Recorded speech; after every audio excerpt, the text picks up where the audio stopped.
Like, that hypocrisy.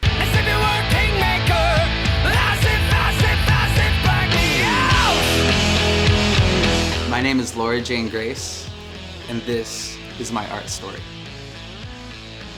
I was born in 1980 in Fort Benning, Georgia. I grew up an Army brat, started playing in my first bands as a young teen. I started a band called Against Me when I was like 17 years old as a bedroom project. It just kind of grew from there. Since then, I've spent 25 years touring the world, playing in a band, making records, and I'm transgender. There's something about me that is separating me from everyone here. As a kid, I was just desperate for a outlet. And I would see the examples I saw in music, and there was all these dudes who had their hair sprayed out and makeup on, where sometimes I couldn't tell, like, is that a boy or a girl? Like Freddie Mercury and drag, you'd see like David Bowie and being like, I don't understand quite what's going on here, but I understand that there's something about it that speaks to me. When I was like 8 years old, I saved up money mowing lawns to get my first acoustic guitar out of a Sears catalog. I probably wrote my first song when I was like 12 years old. All my first performances were at church talent shows. But then from there, discovered punk rock.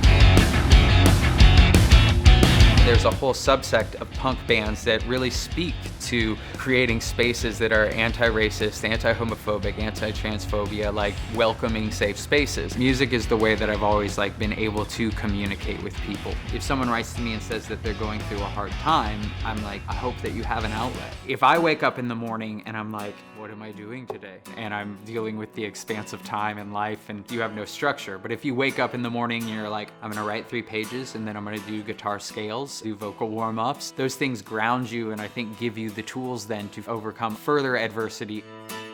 I will take the approach of like, write a song as an exercise. And that's kind of like the trick of songwriting, is you have to give yourself permission to write a bad song. Like, I believe guitars have souls, and sometimes you'll pick up a guitar and you connect with it, and there's songs that just kind of come from it.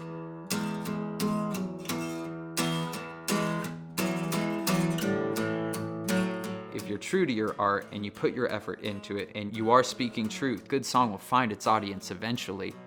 And there's a million analogies you can make with art and the way it works. The idea with songwriting being to like take a really negative experience and to turn it into something that's joyful.